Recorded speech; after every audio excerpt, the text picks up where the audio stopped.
নমস্কার, সকলকে স্বাগত জানাই আজকের আরো একটি নতুন এপিসোডে। আমি দীপ চ্যাটার্জি রয়েছি আপনাদের সঙ্গে। আর আজকের এই এপিসোডে একেবারে উল্টো জিনিস আপনাদেরকে দেখাবো। উল্টো জিনিস তার মানে হচ্ছে এই মুহূর্তে পশ্চিমবঙ্গের যে মেন স্ট্রিম মিডিয়াগুলো রয়েছে সেখানে আপনারা যে খবর দেখেছেন ঠিক তার উল্টো দিকেরও একটা প্রেক্ষাপট রয়েছে, যে খবরটি আপনাদের কাছে চালানো হয়নি। আর সেই খবরটাই আমি দায়িত্ব সহকারে আপনাদের সামনে চালাবো। অভিষেক বন্দ্যোপাধ্যায় গিয়েছিলেন সোনারপুরে এবং অভিষেক বন্দ্যোপাধ্যায়ের উপরে আক্রমণ হয়েছিল। আপনারা সকলেই সেই ভিডিও দেখেছিলেন এবং সেই আক্রমণের পেছনে ইতিমধ্যেই পুলিশ গতকাল 5 জনকে গ্রেপ্তার করেছে এবং এই 5 জনকে টিভির পর্দা বলতে ওই মেন স্ট্রিম মিডিয়ার টিভির পর্দায় দেখানো হচ্ছে যে তারা নাকি প্রত্যেকেই তৃণমূল কংগ্রেস ঘনিষ্ঠ এবং সেখানকার প্রাক্তন বিধায়ক অর্থাৎ লাভলি মৈত্র ঘনিষ্ঠ তৃণমূল কংগ্রেসের যিনি সোনারপুরের প্রাক্তন বিধায়ক তাদেরই অনুগামীদের একাংশ এই ঘটনাটা অভিষেক বন্দ্যোপাধ্যায়ের সঙ্গে ঘটিয়েছিলেন। আমি পর্দা এর ওপর থেকে তুলবো। অবশ্যই টিভির পর্দায় যাদেরকে আজকের দিনে তৃণমূল কংগ্রেস কর্মীরাই অভিষেক বন্দ্যোপাধ্যায়ের উপর আক্রমণ করেছে বলে জানানো হচ্ছে, একসময় তো তারা তৃণমূল কংগ্রেসের সঙ্গে ছিল, কিন্তু নির্বাচনের আগে তারা কাদের সঙ্গে ছিল সেই ঘটনাটা নিউজ টেলিভিশন আপনাদের সামনে পেশ করতে ভুলে গিয়েছে।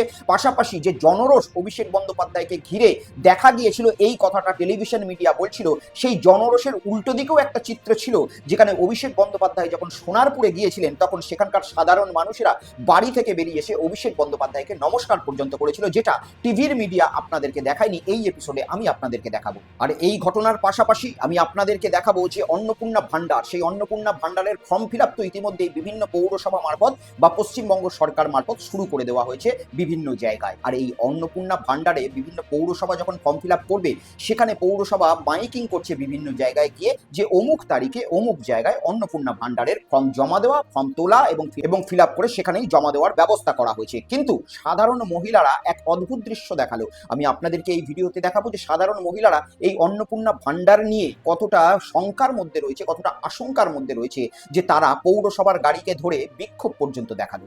আর এছাড়াও এই ভিডিওর পার্টে একটি দুঃখেরও বিষয় দেখাবো আমি আপনাদেরকে। দুঃখের বিষয় এই কারণেই যে মা বোনেদের আমাদের দায়িত্ব ছিল তাদের মুখে হাসি তুলে দেওয়ার, সেই মা বোনেরা কিভাবে অসহায়ভাবে কাঁদছে। বিভিন্ন স্টেশন থেকে আরও নতুন চিত্র এসেছে, যেখানে দমদমের স্টেশন রয়েছে, উত্তরপাড়ার স্টেশন রয়েছে, সেখানে মা বোনেরা, সেই বাড়ির মা বোনেরা যাদেরকে একসময় রাজনীতিবিদরা ভোট দিতে গিয়ে পা ধুয়ে জল খেয়ে নিচ্ছিল, সেই মা বোনেরা চোখের জল ফেলছে। কিন্তু সেই চোখের জলটা মোছানোর জন্য আজকের দিনে কোনো রাজনৈতিক দলের কোনো নেতাকেই দেখা গেল না। এছাড়াও এই ভিডিওতেই দেখাবো তৃণমূল কংগ্রেসের তোলাবাজ কাউন্সিলরের কি পরিণতি, কি দুর্দশা আজকের দিনে। এবং সাথে সাথে আপনার বাড়িতে যদি তুলসী মঞ্চ থাকে, যদি তুলসী গাছ থাকে, কিংবা বাড়িতে যদি আপনার একটা ছোট্ট কোণে কোথাও মন্দির থাকে, তাহলে সচেতন হয়ে যান। এখন বাড়িতে বাড়িতে আপনি কিভাবে পুজো দেবেন, কিভাবে তুলসী গাছের যত্ন নেবেন, সেটাও জানানোর জন্য বিশেষ বাহিনী পৌঁছাচ্ছে। এ সকল কিছু বিষয় নিয়ে দেখাবো আজকের এই এপিসোড। চ্যানেলটাকে সাবস্ক্রাইব করে নেবেন এবং আপনাদের মোবাইল স্ক্রিনে বাঁদিকে এই যে কিউআর কোডটি দেখছেন, এই কিউআর কোডটি স্ক্যান করে হোয়াটসঅ্যাপ চ্যানেলে যুক্ত হয়ে যান, যাতে যে কোনো ভিডিওর নোটিফিকেশন আপনাদের কাছে সঙ্গে সঙ্গে পৌঁছে যায়। তো চলুন প্রথমে শুরু করা যাক ওই গত পরশুদিন যেটা অভিষেক বন্দ্যোপাধ্যায়ের সঙ্গে ঘটেছিল, যেটা মিডিয়ার কথায় ছিল জনরোষ, কিন্তু গতকাল আমি আপনাদেরকে দেখিয়ে দিয়েছিলাম যে জনরোষের পিছনে আসলে কোন কোন ব্যক্তিরা ছিল, একেবারে চিহ্নিত করে তাদেরকে আপনাদের সামনে তুলে ধরেছিলাম। আর সেই রকমই গতকাল একটি ঘটনা দেখা গেল। এমনিতেই এই যে অভিষেক বন্দ্যোপাধ্যায়ের সঙ্গে ঘটনাটি ঘটেছে, এই ঘটনার পিছনে যারা জড়িত তাদেরকে ছাড়া হবে না, এবং এই ঘটনার তীব্র নিন্দা কিন্তু করেছিলেন বিজেপির রাজ্য সভাপতি শ্রমিক ভট্টাচার্য। আমি আপনাদেরকে শোনাবো, দেখুন। উদ্ধত্ত এবং একদলীয় একচেটিয়া একাধিপত্যবাদ দীর্ঘদিন চলতে পারে না।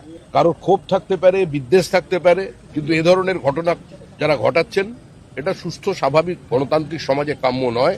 এর সঙ্গে আমার দল দূর দূর পর্যন্ত যুক্ত নয়। শ্রমিক ভট্টাচার্য মহাশয় রাজনীতিবিদ হিসাবে বা রাজনীতির দিক থেকে দেখতে গিয়ে এই ঘটনার তীব্র নিন্দা জানিয়েছেন। অরাজকতা চলবে না এমনটাও তিনি বলেছিলেন, কিন্তু তিনি বলেছিলেন যে এই ঘটনার সঙ্গে বিজেপির কোনো দূর দূরান্ত পর্যন্ত যোগ নেই। যদিও এই সমস্ত বক্তব্য একেবারেই পলিটিক্যালি নেওয়া হয়ে থাকে। যদি তৃণমূল কংগ্রেস কোনো ঘটনা ঘটিয়ে থাকে তাহলে তৃণমূল কংগ্রেস বলে থাকে আমাদের কর্মীরা এর সঙ্গে জড়িত নেই।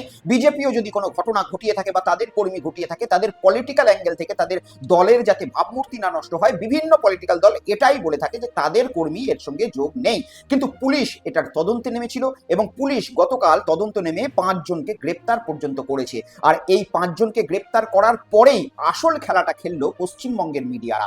পশ্চিমবঙ্গের সেই মিডিয়া, প্রাইম টাইমের মিডিয়া, যারা একসময় মুখ্যমন্ত্রী মমতা বন্দ্যোপাধ্যায় থাকাকালীন তাদের চ্যানেলেই এক্সক্লুসিভলি তার ইন্টারভিউ আসতো, সেই নিউজ 18 বাংলা কিভাবে একটি খবর সম্প্রচার করছে, যেটা আমি আপনাদের সামনে তুলে ধরবো। এবং সেখানে যে ব্যক্তিকে অ্যারেস্ট করা হয়েছে, যার নাম হচ্ছে আকাশ গায়েন, সে তৃণমূল কংগ্রেস কর্মী, এমনটাই তারা অত্যন্ত বিশ্বাসের সঙ্গে মন্তব্য করছেন। দেখুন, জানা যাচ্ছে আপডেট, এই যে 5 জন এখনো পর্যন্ত গ্রেপ্তার হয়েছে অভিষেক বন্দ্যোপাধ্যায়কে মারধরের ঘটনায়, সেক্ষেত্রে এই 5 জনই নাকি তৃণমূল, এই তারা তৃণমূল কংগ্রেসের সঙ্গে ভালোভাবে যুক্ত, এই তারাই অভিষেক বন্দ্যোপাধ্যায়কে এভাবে মারধর করলেন। হ্যাঁ, সেখানে অবশ্যই জনরোষ তো ছিল, কিন্তু যে 5 জনকে ফুটেজ দেখে গ্রেপ্তার করা হলো তারা তৃণমূলের সঙ্গে যুক্ত বলে জানা যাচ্ছে। অভিষেক বন্দ্যোপাধ্যায় তিনি যখন গেলেন, জনরোষ ক্ষোভ আছড়ে পড়েছিল, এলো পাথারি ডিম ছোড়া হয়েছিল, জুতো ছোড়া হয়েছিল, মারধর করা হয়েছিল, এবং যে আপডেট আমরা পাচ্ছি তাতে 5 জন যাদের গ্রেপ্তার করা হয়েছে তারা নাকি প্রত্যেকেই তৃণমূল। হ্যাঁ, এটা সেই প্রাইভেট মিডিয়া যে মিডিয়াটা একসময় মমতা বন্দ্যোপাধ্যায়ের অন্দরমহলে ঢুকে যেত এবং ঢুকে গিয়ে মমতা বন্দ্যোপাধ্যায় মুড়ি খাচ্ছে সেটা দেখাতো, এবং সেটা স্বাভাবিক ব্যাপার। তার কারণ সেই সময় মুখ্যমন্ত্রী ছিলেন মমতা বন্দ্যোপাধ্যায়। ক্ষমতাকে সমঝে চলা আর সাধারণ মানুষকে বিকৃত খবর পরিবেশন করাই তো এই প্রাইভেট মিডিয়াগুলোর কাজ হয়ে দাঁড়িয়েছে, যেখানে এই সাংবাদিকেরা জানাচ্ছে যে এই ঘটনার পেছনে জনরোষ সৃষ্টি হয়েছিল। আমি আপনাদেরকে গতকাল আমার শোতেই দেখিয়েছিলাম যে কিভাবে জনরোষের আড়ালে কারা প্রকৃত অর্থে লুকিয়েছিল। যারা দেখেননি সেই এপিসোডটা, অতি অবশ্যই গতকালের এপিসোডটা দেখতে পারেন, আপনাদের স্ক্রিনে দিয়ে দেওয়া হয়েছে। আর এরপরে এই মিডিয়ারা আবিষ্কার করলো যে এই দোষীরা, যে এই ধৃতরা যাকে পুলিশ ধরেছে, তারা প্রত্যেকেই নাকি তৃণমূল, এবং বিশ্বস্ত সূত্রে তারা নাকি এই খবর পেয়েছে। এবং এমনই একটা খবরের কাটিং তাদের চ্যানেল থেকে নিয়ে আমি আপনাদের স্ক্রিনে দেখাচ্ছি। দেখুন, এখানে সেই প্রাইভেট কোম্পানির চ্যানেলটি, সেই নিউজ নেটওয়ার্কটি কি বলছে, ধৃত আকাশ গায়েন তৃণমূল কর্মী, এবং তার একটি ছবি দিয়েছে, যে ছবিটি সম্ভবত এই আকাশ গায়েন তৃণমূল কংগ্রেস করতো সেই সময়কার হতে পারে। আজকের দিনে দাঁড়িয়ে যখন 4 তারিখে নির্বাচনের রেজাল্ট বেরিয়েছে, তখন প্রত্যেকেই হয়তো তৃণমূল কংগ্রেসের পতাকাটি ছেড়ে কার্যত বিজেপির দিকে ঢলে পড়েছে। এরকম একাধিক উদাহরণ আমরা কিন্তু দেখতে পেয়েছি। আর অতীতের ঘটনা যদি ধরেই মানুষের রাজনৈতিক পরিচয়কে তুলে আনতে হয়, তাহলে তো বলতে হবে যে এই রাজ্যের মুখ্যমন্ত্রী সম্মানীয় শুভেন্দু অধিকারী মহাশয়, তিনিও তো একসময় তৃণমূল কংগ্রেস করতেন, তাহলে কি তিনিও তৃণমূল? এই নিউজ মিডিয়া টেলিভিশনের কথাতে এমনটাই জাহির হচ্ছে। তার কারণ এরপরে আমি আকাশ গায়েন, যাকে এই মিডিয়া তৃণমূল কর্মী হিসাবে আপনাদের সামনে পেশ করেছে, তার বর্তমান রাজনৈতিক পরিচয়টা অত্যন্ত সুকৌশলে চেপে গিয়েছে, এবং কেন চেপে গিয়েছে সেটার আন্দাজ তো আমরা ইতিমধ্যেই করতে পারছি। কিন্তু আমি আপনাদের সামনে রাখছি এই আকাশ গায়েনের বর্তমান রাজনৈতিক পরিচয়, যেখানে আকাশ গায়েন একসময় তৃণমূল কংগ্রেস দলটি করতেন ঠিক সেইভাবেই যেভাবে এই রাজ্যের বর্তমান মুখ্যমন্ত্রী শুভেন্দু অধিকারী মহাশয় একসময় করতেন, তাপস রায় মহাশয় একসময় করতেন, রুদ্রনীল ঘোষ মহাশয় একসময় করতেন, একাধিক বিজেপির আজকের এমএলএ তারা একসময় তৃণমূল কংগ্রেসই করতেন। ঠিক এই আকাশ গায়েনও সেভাবে তৃণমূল কংগ্রেসের সঙ্গে যুক্ত ছিলেন। কিন্তু বর্তমানে এই 2026-এর নির্বাচনে এই আকাশ গায়েন অত্যন্ত অ্যাক্টিভলি ভাবে ভারতীয় জনতা পার্টির প্রচারে সোনারপুরে নিজেকে নামিয়েছিলেন, এবং সোনারপুরের যিনি সেখানকার এই মুহূর্তের বিজেপির বিধায়িকা রয়েছেন রূপা গাঙ্গুলি মহাশয়া, তার সঙ্গে নির্বাচনী প্রচারে পর্যন্ত তিনি গিয়েছেন। দেখতে পাচ্ছেন 1 নম্বর ছবি, আকাশ গায়েন হাতে প্ল্যাকার্ড নিয়ে দাঁড়িয়ে রয়েছেন, এবং সেখানে তিনি যে প্ল্যাকার্ডটি ধরে রয়েছেন তার মধ্যে লেখা রয়েছে শিল্প চাই, বিজেপি তাই। অবশ্যই তার মতাদর্শ রয়েছে, সে বিজেপি করতেই পারে, এ বিষয়ে আমি কোনো রকম খারাপ কথা বলছি না। আমি বলছি নিউজ টেলিভিশনগুলো কতটা অর্ধ সত্য আপনাদের সামনে তুলে ধরছে সেইটা দেখানোর আমার প্রধান প্রচেষ্টা। যেখানে আকাশ গায়েনকে পুরোনো দিনের, যখন আকাশ গায়েনের ছবিটা দেখুন, একেবারে বাচ্চা শিশুসুলভ মুখ, সেই সময়কার ছবি দেখিয়ে বলছে যে আকাশ গায়েন তৃণমূল কংগ্রেসের কর্মী। কিন্তু এই আকাশ গায়েনের রিসেন্ট ছবি, যেটাতে আকাশ গায়েন 2026 সালে বিজেপির প্ল্যাকার্ড নিয়ে রাস্তায় ঘুরেছে, সেই ছবিগুলোকে একেবারেই তারা আপনাদের সামনে প্রদর্শন করেনি, এবং আকাশ গায়েন যে বর্তমানে ভারতীয় জনতা পার্টি দলটি করে সেইটাও আপনাদের সামনে চেপে গিয়েছে। আরো একটি ছবি দেখতে পাচ্ছেন, এখানে আকাশ গায়েনকে দেখা যাচ্ছে ঝাপসা ফটো, কাঁধে পতাকা নিয়ে বিজেপির এই 2026 সালের মহা মিছিলে। শুধু তাই নয়, আকাশ গায়েনকে বিজেপির সোনারপুরের প্রার্থী এই বছরের এবং সেখানকার বিধায়িকা সম্মানীয় রূপা গাঙ্গুলি মহাশয়ার সঙ্গেও অত্যন্ত সুন্দরভাবে প্রচার পর্যন্ত করতে দেখা গিয়েছিল। দেখুন আপনাদের স্ক্রিনে সেই ছবিগুলো রয়েছে।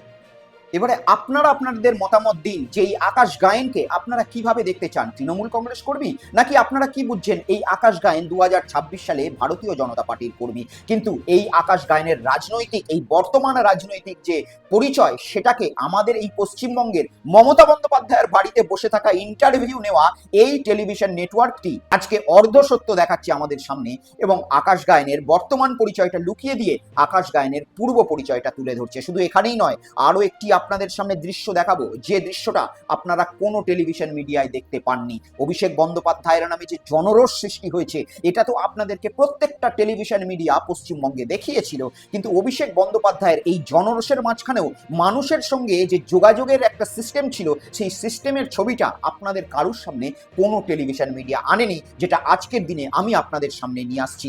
যেখানে জনরোষের চিহ্ন আমরা দেখতে পাচ্ছি না, সেখানে জনতা অভিষেক বন্দ্যোপাধ্যায়কে দেখে নমস্কার করছে, এমনই চিত্র উঠে এসেছিল। দেখুন।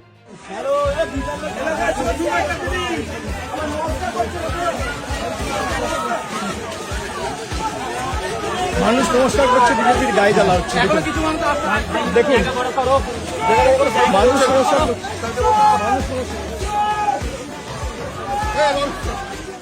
অর্থাৎ একটা সংবাদ যখন পরিবেশন এই পশ্চিমবঙ্গের বা ভারতবর্ষের মেন মিডিয়া করতে বসছে, তার উপরে বিশ্বাস করে থাকে আপামর দর্শক। তাই তাদের কাছে সমস্ত বিষয়টাই তুলে ধরা দরকার। পার্টিকুলার একটি ন্যারেটিভ তৈরি করে কোনো রকম অর্ধসত্য খবর তৈরি করা পশ্চিমবঙ্গে বা ভারতবর্ষে সংবিধানের চতুর্থ স্তম্ভ তাদেরকে বলা হয় না, বা গণতন্ত্রের চতুর্থ স্তম্ভ তাকে বলতে লজ্জা লাগে আজকালকার দিনে। তবে এই যে জনরোষের ঘটনাটা, এটা কিন্তু তৃণমূল কংগ্রেসের এক কাউন্সিলরের সঙ্গে কিন্তু ঘটেছে। অভিষেক বন্দ্যোপাধ্যায়ের ঘটনায় কতটা জনরোষ রয়েছে বা এর পেছনে কারা জড়িয়ে রয়েছে, সেটা তো আমি আপনাদের সামনে খুলে রাখলাম। কিন্তু এই যে জনরোষের শব্দটা, এটা কিন্তু পার্টিকুলারলি তৃণমূল কংগ্রেসের এক নোংরা দুর্নীতিগ্রস্ত কাউন্সিলরের সঙ্গে পারফেক্টলি ফিট করে।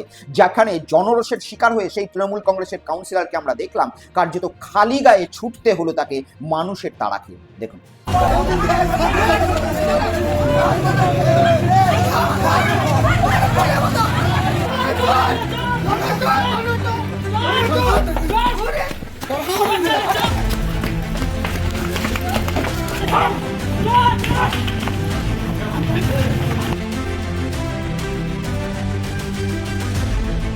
হ্যাঁ, ইনি তৃণমূল কংগ্রেসের কাউন্সিলর এবং রাস্তায় এভাবেই সাধারণ এলাকাবাসী, সেই এলাকাবাসীর মানুষেরা ছুটাচ্ছে তাকে এবং তার উপরে আরো অনেক আঘাত এসছে। পরবর্তীকালে পুলিশ এসে তাকে উদ্ধার করেছে। কিন্তু এই ঘটনার পেছনে নিন্দার কোনো জায়গা নেই, কারণ সাধারণ মানুষকে এই ধরনের, আমার কাছে পার্টিকুলারলি খবর রয়েছে, এই ধরনের কাউন্সিলররা, আমি নাম এই মুহূর্তে করছি না, কিন্তু এই ধরনের কাউন্সিলররা ব্যাপক হারে সাধারণ মানুষকে লুটও করেছে, এই কথা মানতে হবে। সাধারণ মানুষের জন্য মমতা বন্দ্যোপাধ্যায় যখন প্রাক্তন মুখ্যমন্ত্রী ছিলেন, তখন প্রচুর জনকল্যাণমুখী প্রকল্প এনেছে, যে প্রকল্পগুলো কিন্তু রাজ্যের বর্তমান শাসক বিজেপিও একেবারে ফেলে দিতে পারেনি। বিভিন্ন জায়গায় সেই প্রকল্পই তাদেরকে চালিয়ে যেতে হচ্ছে অথবা সেগুলোকে বাড়িয়ে দিতে হয়েছে। কিন্তু এই ধরনেরও কিছু কুলাঙ্গার কাউন্সিলর বা পঞ্চায়েত কমিটির মেম্বাররা ছিলেন, যারা সাধারণ মানুষকে কার্যত নাভিশ্বাস তুলে দিয়েছিলেন, গরিব মানুষের উপর ব্যাপক হারে অত্যাচার করেছিলেন, যেটারও এই ধরনের প্রতিফলন বহু জায়গায় কিন্তু জনরোষ হিসাবে দেখা গিয়েছে। যাই হোক, এর পরবর্তীকালে যে ভিডিওটি আমি আপনাদেরকে দেখাবো, সেটা অত্যন্ত দুঃখের এবং কষ্টের ভিডিও। তার কারণ, যখন সাধারণ মানুষের কপালে দুঃখ আসে, তখন যেন মনে হয় চারিদিক থেকেই আসে। আমাদের এই পশ্চিমবঙ্গের মা বোনেরা নির্বাচনের আগে কতটাই না আশায় ছিলেন, কতটাই না বিশ্বাসে ছিলেন যে আমাদের কাছে যে সমস্ত প্রার্থীরা, যে কোনো রাজনৈতিক দলেরই হোক, তারা আসছে, আমাদের পা ধুইয়ে দিচ্ছে, আমাদের জল খাইয়ে দিচ্ছে, আমাদের বাসন মেজে দিচ্ছে। কিন্তু নির্বাচনের পরে সেই মা বোনেরাই আজকে চোখের জল পড়ছে, আর তাদের চোখের জল মোছানোর কেউ নেই। নিয়ে যাব আপনাদেরকে দমদম স্টেশন থেকে শুরু করে উত্তরপাড়ার স্টেশনে, সেই স্টেশনে কিভাবে বুলডোজার চালিয়ে মানুষের ছোট্ট দৈনন্দিন জীবন জীবিকাকে কার্যত ধূলিসাৎ করে দেওয়া হচ্ছে, আর চোখের সামনে সেই মা বোনেরা দেখে কাঁদছে। কেউ নেই তাদের পাশে আজকে তাদের চোখের জল মোছানোর জন্য। দেখুন।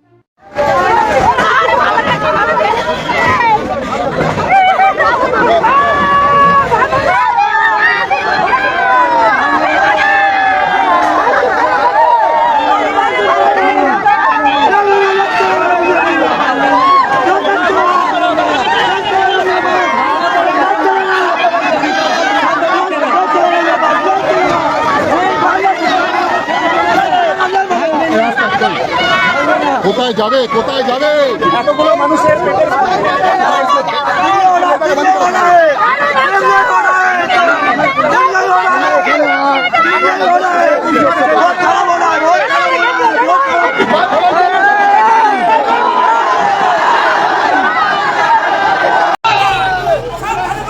আজকে দমদম স্টেশন বিজেপি সরকাররা এসে দোকানপাট সব ভাঙচুর করে দেওয়ার জন্য জেসিবি নিয়ে এসছে। দেখুন, এটাই হচ্ছে 2026-এর ফল। আমাদের জেতা দিচ্ছিল, আমরা এই জিতে এই মানে পেটে লাগতে দিচ্ছে, আমাদের পেটে লাগতে জিতে নিয়েছিলাম, ভালোর জন্য নিয়েছিলাম। দেখুন, সাধারণ হকারদের মানুষের পেটে লাথি মেরে কি লাভ পাচ্ছে?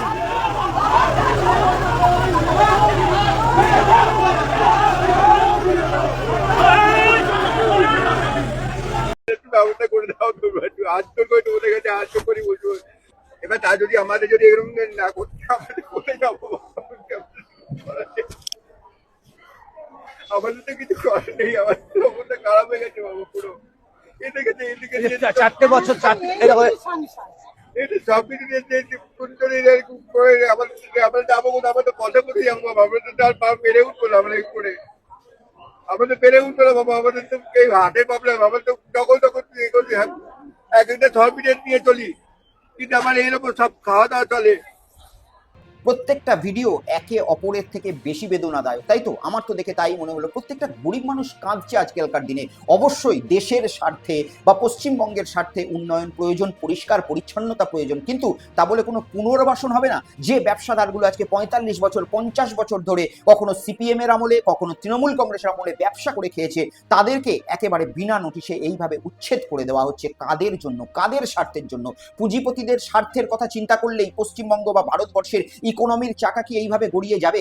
আজকে যদি এই গরিব মানুষগুলোর হাতে ডাইরেক্ট অর্থ না পৌঁছায়, তাহলে সেই অর্থ খরচ করবে কি করে তারা ভারতবর্ষে? আর যদিও ভারতবর্ষে গরিব মানুষরা অর্থ খরচই না করতে পারে, তাহলে ভারতবর্ষের ইকোনমি চলবে কিভাবে আগামী দিনে? যে সমস্ত বড় বড় পুঁজিপতিদের ব্যবসা বাড়ানোর জন্য স্টেশন থেকে এই ধরনের হকারদেরকে উচ্ছেদ করা হচ্ছে, সেই পুঁজিপতিরা কি করবে? আগামী দিনে তাদের ব্যবসাকে বৃদ্ধি করে পয়সা কামাবে, মুনাফা কামাবে, এবং সেই পয়সায় তারা বিদেশে কোনো রকম জিনিস কিনবে, সরঞ্জাম কিনবে, আর ভারতবর্ষের টাকাটা চলে যাবে বিদেশে। ভারতবর্ষের অর্থনৈতিক অবস্থাটা হবে খারাপ, এবং ভারতবর্ষে দিনের পর দিন ডলারের থেকে ভারতবর্ষের টাকার মূল্য পড়ে যাবে, এবং সাধারণ মানুষকে পথে বসতে হবে। কিন্তু এই সাধারণ মানুষগুলোর কান্না শোনার আজকে কেউ নেই। কিন্তু আজকে আপনারা এই সাধারণ মানুষগুলোর কাছে যান, এদেরকে জিজ্ঞেস করুন যে দিদি ভাই বা দাদা, আপনাদের বাড়িতে নির্বাচনের সময় কোনো প্রার্থী গিয়ে আপনার বাসন মেজে দিয়েছে বা আপনার ঘর ঝাড় দিয়ে দিয়েছে? তারা বলবে যে হ্যাঁ, নির্বাচনের সময় এরা আমাদের কাছে গিয়ে অনেক রকম প্রতিশ্রুতি দিয়েছিল, কিন্তু নির্বাচনে জিতে যাওয়ার পরে আজকে এদের সমস্ত রকম যে পেট চালানোর সরঞ্জাম, সেটাকে কার্যত উচ্ছেদ করে দেওয়া হচ্ছে। আর মা বোনেদের কাছে চোখের জল ফেলা ছাড়া আজকালকার দিনে আর কিছুই নেই। আর এদিকে অন্নপূর্ণা ভান্ডার ইতিমধ্যেই আজকে 1 তারিখ শুরু হয়ে গেছে। বিভিন্ন জায়গায় রেজিস্ট্রেশনের পদ্ধতি, বিভিন্ন পৌরসভা থেকে পঞ্চায়েত সমস্ত অফিস থেকে একটি ক্যাম্প করা হয়েছে, আর সেখানে অন্নপূর্ণা ভান্ডারের যে ফর্ম রয়েছে সেই ফর্ম তোলা এবং জমা নেওয়ার কাজ চলছে। আর এটারই প্রচার করতে মিউনিসিপ্যালিটির লোকেরা যখন রাস্তায় রাস্তায় ঘুরছে, মাইকিং করছে, সাধারণ মহিলারা কি ধরনের কথা বলছে আমি আপনাদের সামনে তুলে ধরবো। সাধারণ মহিলারা কিভাবে প্রতিবাদ করছে, কিভাবে তারা নিজেদের ক্ষোভ উগড়ে দিচ্ছে, সেটাও আমি আপনাদের সামনে দেখাবো। দেখুন।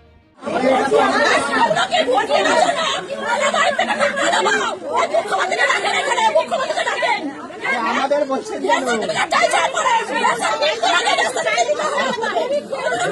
আমাদের বলছেন কেন?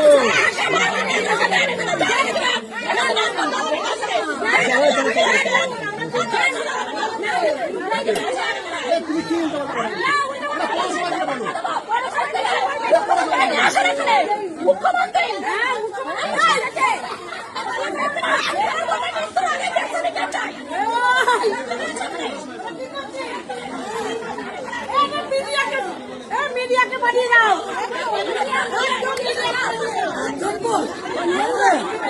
মুখে লাগছি চলে যাচ্ছে। আসার জন্য খুব রোগ দিয়েছিলেন, 3000 দেবো, 4000 দেবো।